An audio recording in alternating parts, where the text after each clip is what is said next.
when I'm not staying one step ahead of the game by storming Area 52 this weekend. I like to answer questions I get on YouTube, so let's get to it. Every now and then I get a Salty Blues comment that is so good it needs something special. So I'm actually going to have this one kind of interpreted in a different way because I thought it was that good. I'm not trying to be a dick. You, my friend, are not a master.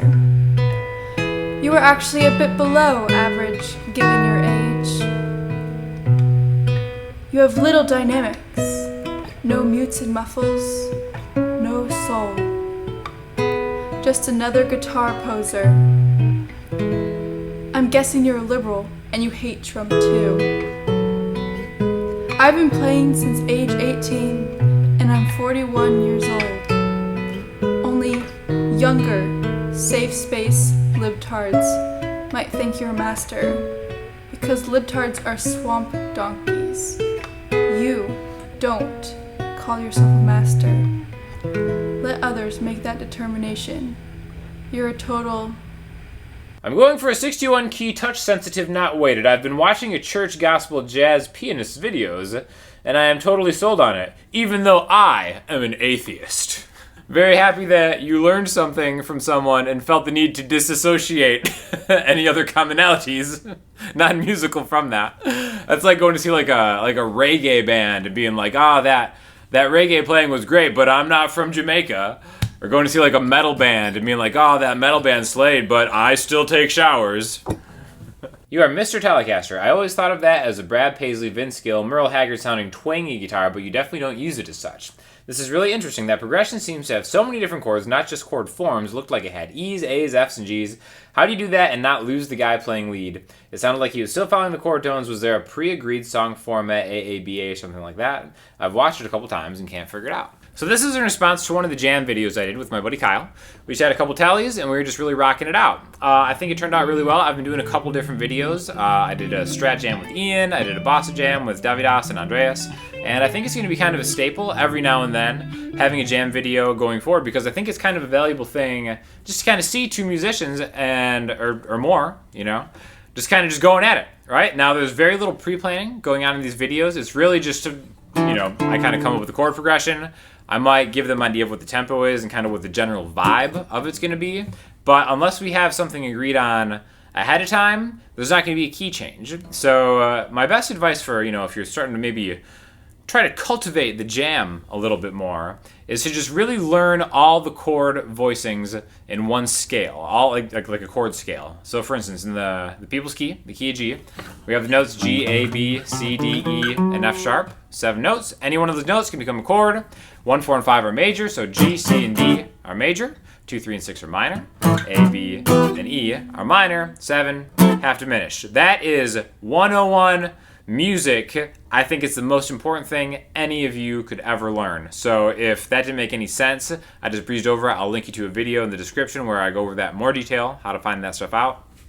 But I really think a great way to just kind of maybe start experimenting is to really intricately know all the different chord voicings that can go on like the one chord. It could be a major chord, a major 6 chord, a major 7 chord, a major 9 chord, and then just really kind of like throwing those in and out. So even though I'm not telling the person I'm playing with exactly what I'm playing, they're trusting me that I'm going to be in the same key-ish, and then they can kind of stay in their forms and then use their ear to really kind of acclimate what I'm doing, right? So for that last one, the Telecaster one, I was playing like a E minor 9 to a D minor 9. So I'm in the key of C, and I'm playing a 3-2. Like an E to a D, essentially. So even their extended chords, at the heart of it, it's still just 2 minor chords. It's really just E minor to D minor, even though it's extended. And then eventually I'll go 1, 2, 4. And see how I kind of hang on that C major to F? And then I'll give, a little bit of time to really kind of stay on that F. So whatever kind of form or position that my jam partner is in, they can kind of stay comfortable there and then really search through that form to kind of hit some of the chord tones that I'm using. Now, because I'm staying in the same key most of the time, none of those notes are going to sound bad, but landing on the chord tones might kind of take some finesse. And the guys I've played with, I've been lucky to play with some great players, so they're really kind of masterful at jumping along and doing that. But again, my best advice is to just pick a key and then just start inserting any chord voicing you know. So, for example, if we stay in the key of G, right? You know, if you go through and you do a lot of studies, like, okay, well, a minor 6 chord, I can play A minor 6, but that minor 6 is only on the 2 chord.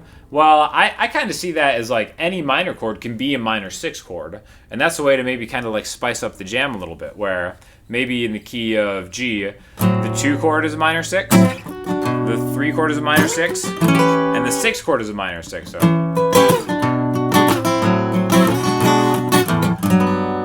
So, you know, although I'm actually introducing notes that aren't in that key into the jam in this scenario, it's all still kind of based off of, you know, one key having 3 major chords and 3 minor chords. And then that's why I just learned a bunch of chord voicings, because everything comes in handy. And so having, you know, just that kind of knowledge of knowing that you can flip any major chord voicing in, even if it's like the 5 chord where it should be a dominant 7 chord or a dominant 9 chord, make it major 7 to dominant 7 to 9. So now I'm kind of like, instead of just going G to D to G, I can go G. So, you know, it sounds more thought out than that, but it really isn't. It's almost just kind of like plugging and playing in different chord voicings. So that's why I'm a huge fan of just learning your chord voicings. It's super easy. You learn one shape, even if they're difficult shapes. You learn one, you learn 12, because you can just root them all on different frets. And then really just kind of like explore within the key. And then, like I said, don't get caught up on like, oh, well, a minor 6 can only be on the 2, a major 7 is only on the 1 and the 4, dominant 7 is only on the 5. Put them anywhere that, you know, major. Just break it down to major and minor, and then any kind of extension, whether it's major 9, 11, 13. Just put those over any of those chord degrees that you know are major, and then the person that you're jamming with should, you know, more or less be able to kind of follow along. And again, it's just a jam. You're kind of just taking an adventure. So if for whatever reason you are playing a major 7 where you're supposed to be playing a dominant 7, and then that person hits a flat 7, whatever, you know, the stakes are low. It's just fun to kind of get out there and try it. I thought when you solo it over a chord, it was supposed to be a different voicing of that chord so they don't mesh together and it'll stand out. Like if you're doing a normal C chord at the top of the fretboard, you would solo a C chord in a different position on the fretboard. Does it not matter? Now, in some ways, it matters for sure. Like if you have an acoustic guitar player playing this open C chord, you might not want to solo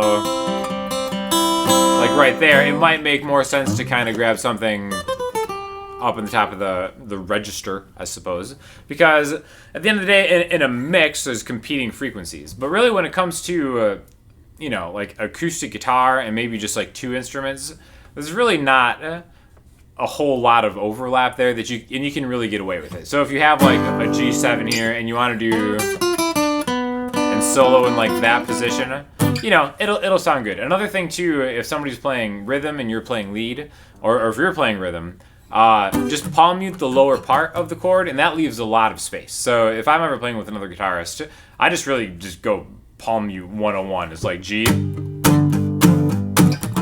D, C, right? And that leaves so much room, even in the top of those same chord voicings. So I think palm muting is almost kind of like an underrated aspect of playing rhythm guitar and just kind of like jamming with each other too. Also, if you're interested in jamming, I have that masterclass with Ian that I will link below on how to jam with another musician. Perfect. Guitar demo well worth watching also. So this is on the video where I'm giving this away. So you only have a week and change left to enter the D'Angelico XL Lexington contest. So I'll link that in the description too. All you have to do is subscribe to my channel, D'Angelico's channel, and leave a comment on that video. So make sure you do that. Also, I should mention it is US residents only, and I should mention again that I have no idea how the winner is being picked, so you can stop sucking up to me. For listening homework, I'm going to throw you to some Brandi Carlile madness. I don't think I've ever actually linked Brandi Carlile here before, but her album, The Story, is absolutely fantastic, so I'm going to take one of the songs off of there. Hope you guys enjoy it. If you have any questions or comments, hit me up in the comment section, Instagram, Twitter, or the website. And then definitely make sure you check out some of the masterclasses, because I got a couple up there, and I'm working on some fingerstyle ones now. And let me know what kind of stuff that you guys want to see, and I will get working on it. Thanks so much.